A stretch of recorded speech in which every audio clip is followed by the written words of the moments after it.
So before I review what Mr. LaRouche had to say about Obama's State of the Union address, which people may have heard, I'd like people to just remember what happened at these various summits, like the APEC summit, the Brisbane summit, that is what's been on the table from the BRICS, particularly from the Chinese to the United States, is an invitation for the United States to give up its program of being with the British Empire and the bailouts and World War III and join with this phenomenal Hamiltonian policy of the BRICS countries.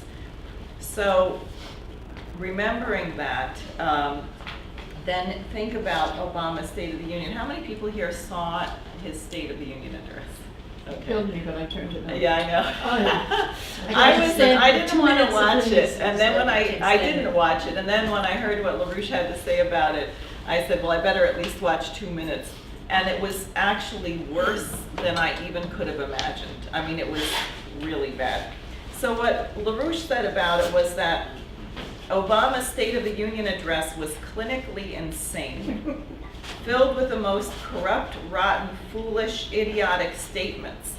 And what was worse, and this is what many people I spoke with who saw it also felt, is that the audience was cheering him on like a pack of idiots. Not Lee, Lee, what's his name from Vermont? He was just sort of sitting there. Bernie Sanders or Leahy? No, Leahy. Leahy, yeah. No, and LaRouche said it was an echo of the Nuremberg rallies of Nazi Germany. And he said in a discussion with the policy committee that Hitler would have actually been embarrassed to give such a stupid speech. And I mean, the way it begins is Obama gets up and says, yesterday, a woman ate breakfast, and then he blinks, and basically says that if it were not for him, she wouldn't have been able to have breakfast. I mean, that it was a series of things like that. He had that gal that wrote the letter to him. Yeah, I mean, it was just, no, she was but not the so there was all this insanity about the non-existent alleged prosperity that Americans have been experiencing because he's there. But then there were certain things that were really crucial. For example, he said that we are in the middle of building, quote, the most competitive economy anywhere. Then he launched into a demand for fast track on all these horrible free trade agreements. And then he said, as we speak, China wants to write the rules for the world's fastest growing region. And why would we let that happen? I mean, why would we allow the Chinese to determine their own economy in the part of the world where they're the largest nation? I mean, it's unbelievable. And then he says, we will continue to hunt down terrorists and dismantle their networks, which I was thinking, you might as well have said we will continue to hunt down terrorists and dismember them.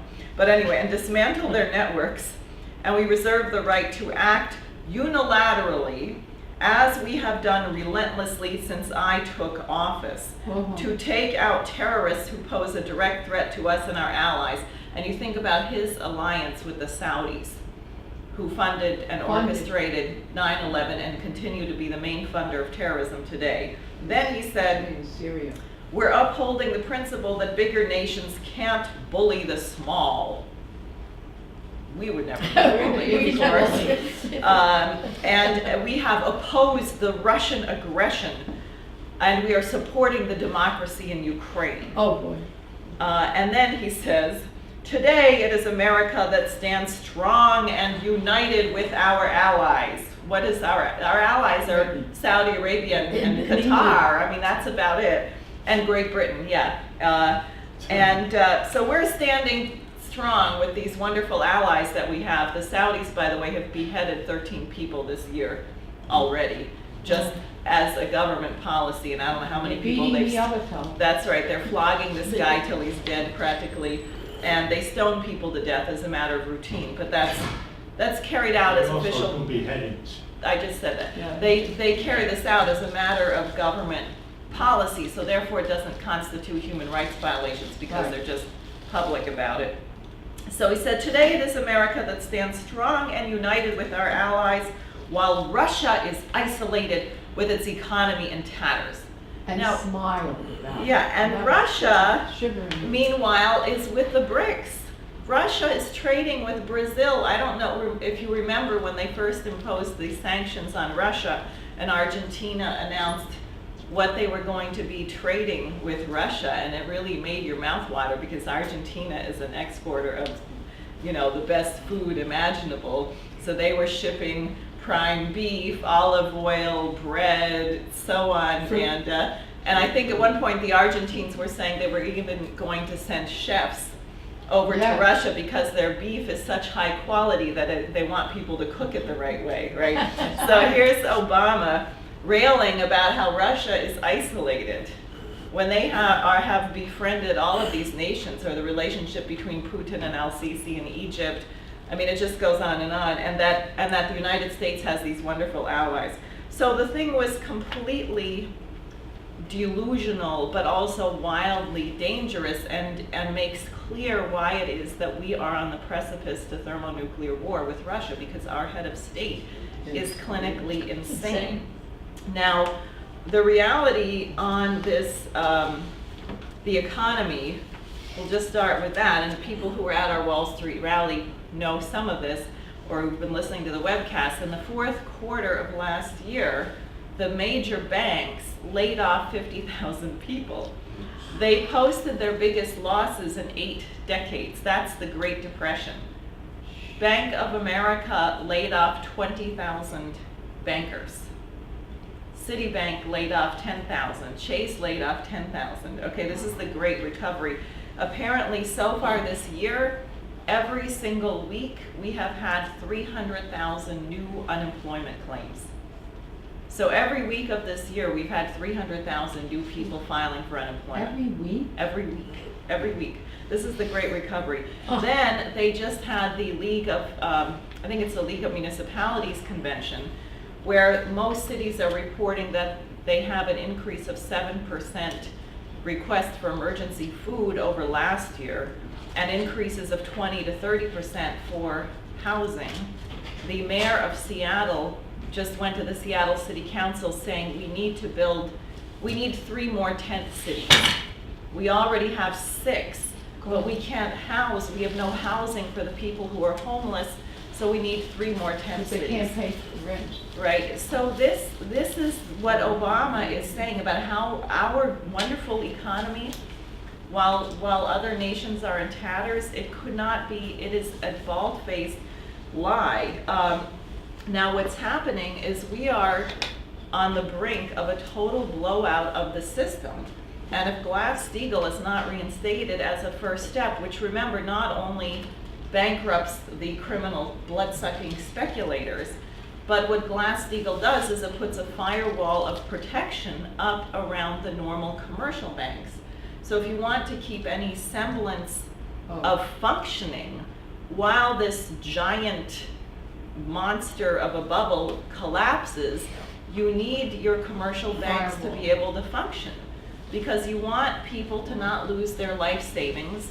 You want their mortgages to be regulated. You want a means for credit to go into the municipalities, because we don't want to lose all of our police officers, all of our teachers, all of our firefighters, all of the things that depend on this. So in effect, you need a bailout of the cities and states so that people can remain calm and know that they're not going to be wiped out while this thing crashes. So there's a big fight over Glass-Steagall, as people know. And as people may know, Wall Street spent $110 million on the Congress. I don't know why they call it lobbying the Congress. I would call it purchasing the Congress. Yeah, and they're gonna put Sheldon Silver in jail. Look what they're doing. Yeah, and to do what? To get a bailout, because, and I don't know if people have heard the joke about the guy who goes to rob a bank and he puts a gun to his head and he says, "Give me all your money or I'll shoot, and you're next." But this is like the U.S. sanction policy on Russia, because we got this deal with the Saudis to lower the price of petroleum. Well, what does that do? Well, we have this big shale oil bubble, we have this big natural gas bubble, we've blown out, Warren Buffett has blown out the rail system, moving all this natural gas and fracking stuff around. So here we are forcing the price of oil down, and we are bankrupting Texas, North Dakota. The two main areas where the new unemployment claims are coming from is banking and the energy sector. Isn't that a riot? So it really, anyways, so it's just a free fall. Then what you have in Europe is a week ago, the Swiss pulled the Swiss franc out of the euro. And that, we can't get the figures because derivatives are all not regulated, but we know that various hedge funds lost tens of millions of dollars by the Swiss franc decoupling and making all of their bets go off. And then what happened on Thursday, sure enough, the European Central Bank announced more quantitative easing. So it's a total of $1.1 trillion at $70 billion a month to pump into this euro. Now, everyone here can reflect on how phenomenally... Did you say billion? Yeah, 70 billion a month. 70 billion a month. All the quantitative easing we had here, and it led to 50,000 bankers losing their jobs and 300,000 people getting laid off a week and a total collapse of the economy. And they're going to try the same thing in Europe, which will escalate the collapse. And then tomorrow are the Greek elections. And the Syriza party is carrying a big margin of the vote. That is, with another party, they could become the dominant party in Greece. And what they have been talking about doing is just judoing the agreements with the Troika and having Greece leave the euro. So if that occurs, like any good pyramid scheme, you pull one block out and the whole thing collapses. So this is all coming in the short term. This is why Mr. LaRouche is saying that the driver of thermonuclear war is the Wall Street, because they are crashing. They are going into free fall, and the only thing that they could hope to do is come up with a source of more wealth, bluster and bully and think that they're going to bluff Russia, back the Russians into a corner. Now, that worked really well when Napoleon tried it, and it worked great when Hitler tried it. In other words, the Russians, that is not in their history. That is not going to happen. So we are heading for thermonuclear war. Now, before I go through that, I also just want to say that the Chinese, as I said in the beginning, China made an offer to the United States, and it's in our in this pamphlet actually, where inside the front cover there's this wonderful quote from Xi Jinping, where he says the Pacific Ocean is broad enough to accommodate the development of both China and the United States, and for our two countries to work together to contribute to security in Asia. We welcome the active participation of the United States and other relevant countries so that together we can promote and share prosperity and peace in Asia Pacific. So a very explicit invitation to the United States to join this. The Chinese, and they made it clear in the China People's Daily, that they view Obama's State of the Union as his response to that invitation. And his response to that invitation was basically F you. Yeah. Forget it.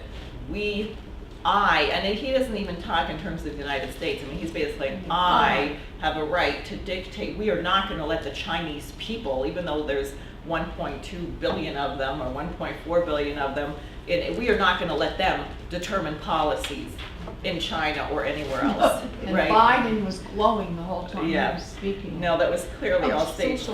So the other thing now I just want to focus on is this danger of nuclear war, because I think that people tend to block on it because it's a very unpleasant thing to think about. I mean, it's hard to get your mind around because a nuclear war is not like another kind of war. That is, you don't even have to be hit. If you have major nuclear explosions in any part of the planet, what you're talking about are environmental factors that change the entire climate. People have heard the phrase nuclear winter, where you get large amounts of ash and carbon going high into the atmosphere. So if you're not fortunate enough to die in the initial explosion, you'll just starve to death because the temperatures of the whole planet will go down to ice age levels because the sun can't get through. So food won't grow. In other words, this is not winnable proposition, and that's why after Japan surrendered, after we nuked Hiroshima and Nagasaki, which was completely unnecessary. MacArthur had done a successful naval blockade, and the Japanese had reached out to the Vatican signing. That's right. They were working out the terms of surrender. And we went ahead and did it because of Bertrand Russell's policy of a one world government, that the way you were to run the world was by terror. So we wanted to use the nuclear bombs so that we would have a way of running a dictatorship through fear. And General Douglas MacArthur said after that, he said, we have reached the point where war can no longer be used to resolve disputes. Because when you reach the level of nuclear war, it means annihilation of the species. So we can't go there. Now, so what's happening? Well, people know that we're using this situation in Ukraine, which was completely created by Wall Street, where you have this Victoria Nuland, which married to Bill Kagan from the Cheney era, and she gets a few $1 billion, George Soros and others, and they bankroll a bunch of Nazis. And they overthrow the government. Now, interestingly, in this so-called coup, whatever, the democratic uprising, as Obama calls it, in Ukraine, you know where people were coming in from to help with the fighting? Chechnya. Oh. So you have the Chechen terrorists joining with the Nazis in Ukraine, just like you have, and the head of ISIS is a Chechen. Yes, Okay, yes. and you have ISIS coordinating with Boko Haram in Nigeria. So what you see is the network that is detonating the world is not a huge network. They're recruiting, but the core of it is not. It's Saudi, British, and it would be relatively easy to crush it if there were a decision to do so. But at any rate, so we participated in this. And what has happened in the last week in Ukraine is absolutely hideous. In Donetsk, I think 226 or more now probably people have been killed. There was just this hideous bombing of a civilian bus stop during rush hour that killed 16 people. And Putin yesterday made a very short statement on this. I'm trying to find it here.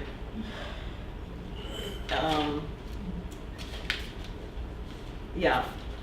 So what he had to say is, he said, we are witnessing a dramatic deterioration of the situation in southeastern Ukraine, in Donetsk People's Republic and Lugansk People's Republic.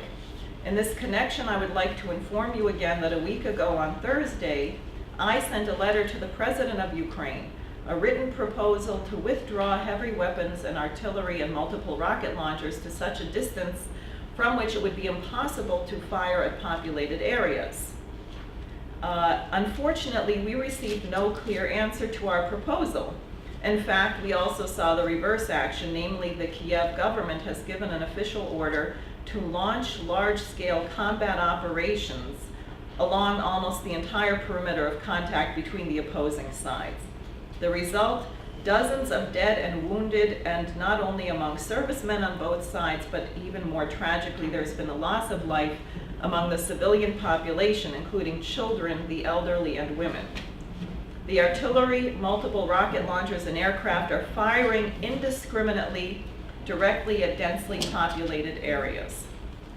All of this is happening to the accompaniment of propaganda slogans about the quest for peace and the search for those responsible. The responsibility is borne by those who issue such criminal orders. The people who do this should know that there is no other way but to solve such conflicts but through peace negotiations and political means. We often hear, including from today's official at Kiev, that this is their preferred method of addressing issues, but the reality is quite different.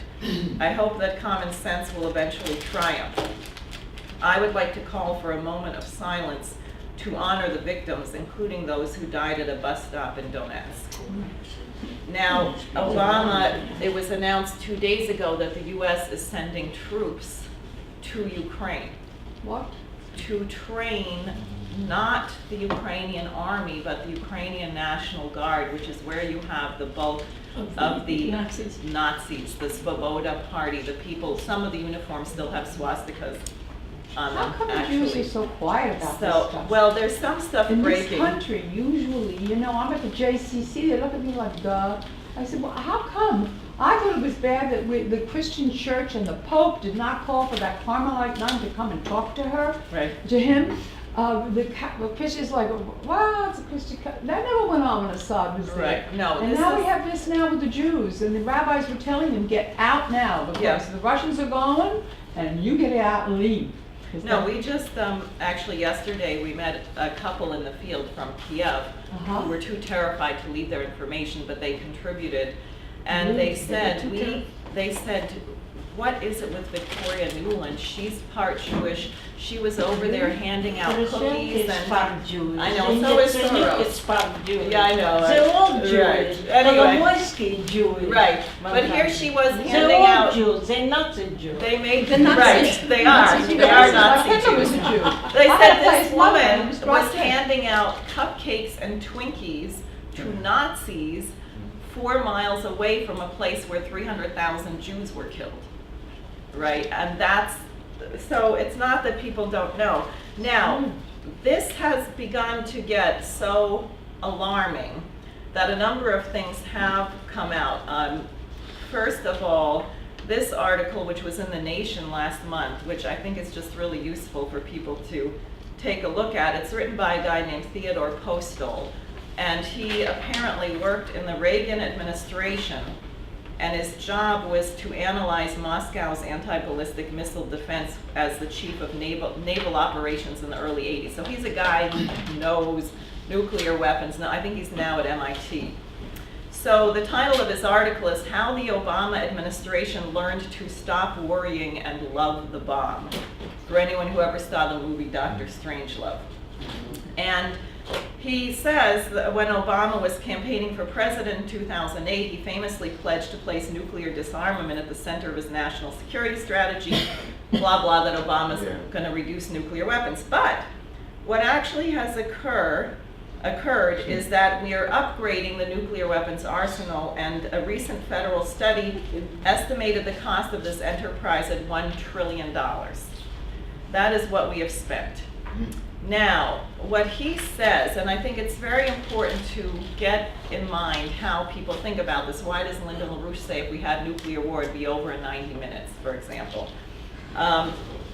He says sophisticated Russian analysts, especially those who understand the technical aspects of nuclear weapons, see the modernization drive as a disturbing indication that the U.S. military believes a nuclear war against Russia can be fought and won. And I will tell you something apparently that Snowden just revealed, is that what you have among these wacky, this is why we have to have a productive economy, because people don't know how the real world works.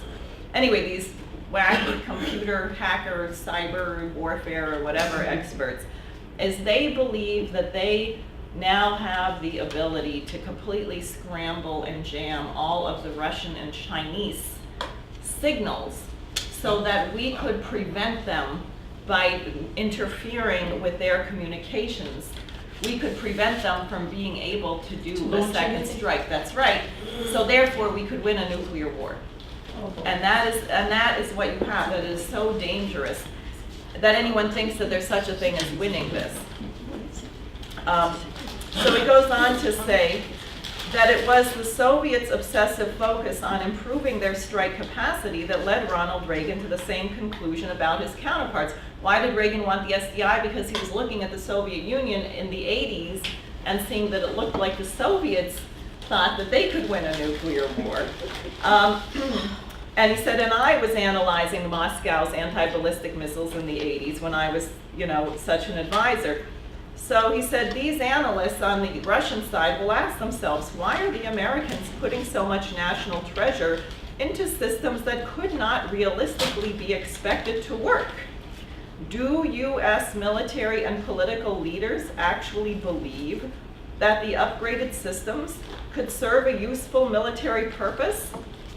If so, could such ill-informed beliefs lead to a cascade of events that result in a nuclear catastrophe? And he writes, the troubling answer to both questions is yes. This leads to another unsettling conclusion. The modernization program is a reckless policy that directly undermines our safety and national security.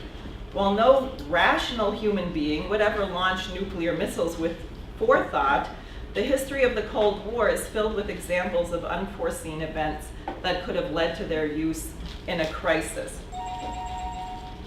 Now, people may have heard Jeff Steinberg talking about the Cuban Missiles crisis, where what was very different was that you had Kennedy in the White House, and that Kennedy had an active channel to Nikita Khrushchev.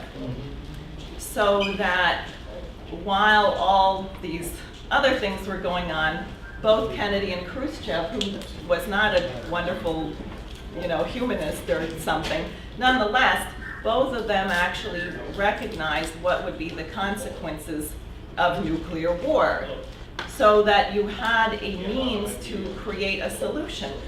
Who is in the White House today?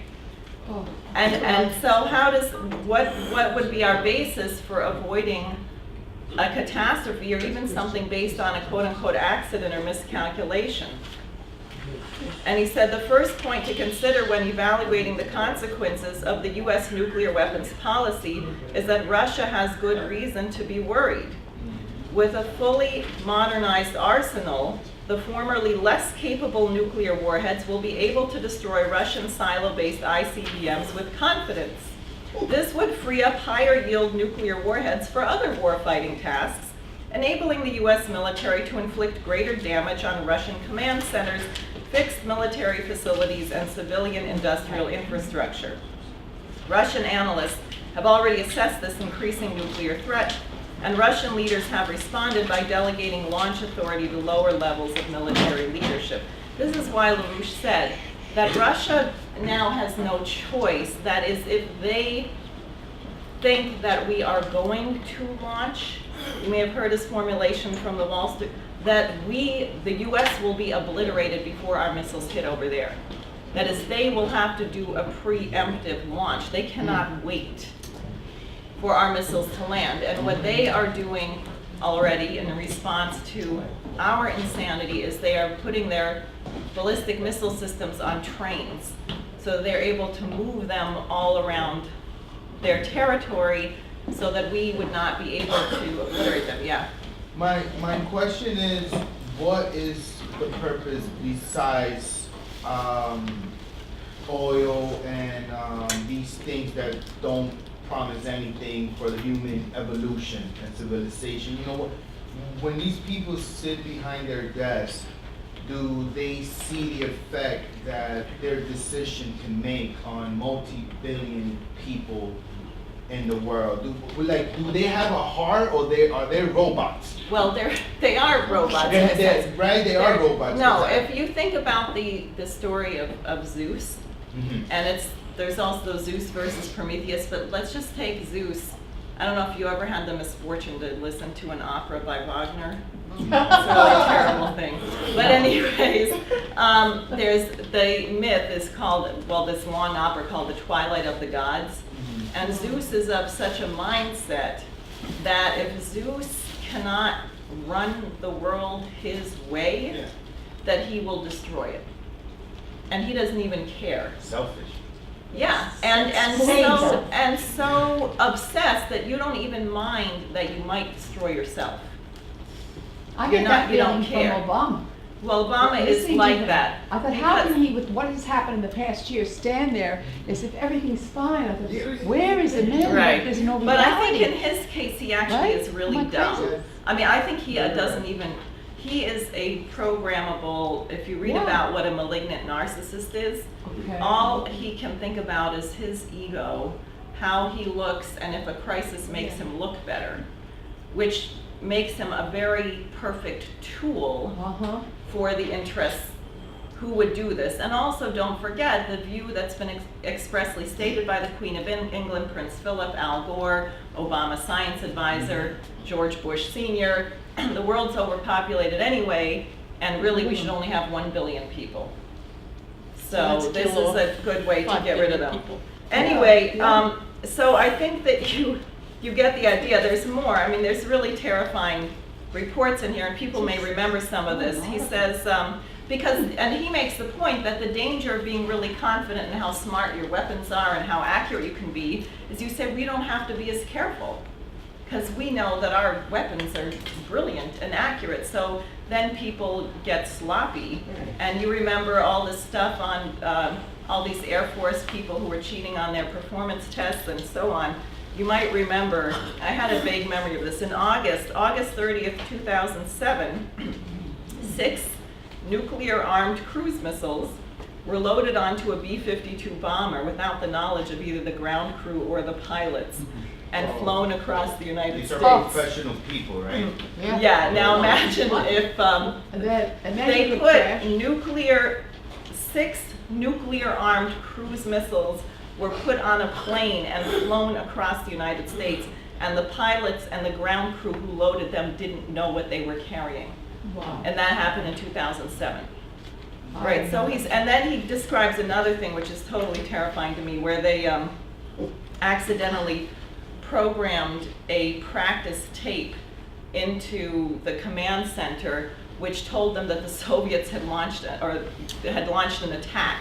And so we went into high alert thinking that the attack was on, and it was only a practice tape. And thank God they managed to figure it out before we all got incinerated. So he just makes the point, our risk is now so great, even if you didn't have lunatics in power who think they can win a nuclear war, you have such incompetence that it's just, anyways. So he says the U.S. modernization program is producing nuclear forces that will severely complicate the chances of backing away from a disaster if a crisis were to occur. Anyone who looks at history knows that such crises will occur and that they result from unpredictable and unforeseen events. This basic truth should be the basis for a sober reevaluation of the modernization program. And then the last thing, which came out this past week, finally, Market Watch. That's not secret press, mainstream press. Editorial. Perhaps you missed it. We're at war with Russia. And the guy says, Secretary of State John Kerry has accused Russia of providing heavy arms to Ukrainian separatists, but has offered no proof. And then he makes the point, the sorts of weaponry that NATO and the US have charged Russia with providing are virtually impossible to conceal from the air. Snapping high-resolution photos of such war machinery. If anyone's gotten a parking ticket from a camera lately, they can get your license plate, right? So he says if we're moving armored vehicle carriers and tanks and rocket launchers and you have an invasion of Ukraine, you'd think they'd have photographs all over the press. Well, isn't that odd? We haven't seen one photograph of the Russian invasion of Ukraine. Now, it's one thing, we lied about Iraq and the weapons of mass destruction, everyone remembers that. Oh, yeah. Lying about Russia is a different matter of orders of magnitude more dangerous. They actually had a Russian blogger who took pictures of little toy tanks and stuff and lined them up, took a picture of it and said, here's the real proof the Russians are invading Ukraine. No, And they it pick went up pictures all over the from place. movies. Right. Can you imagine? Yeah.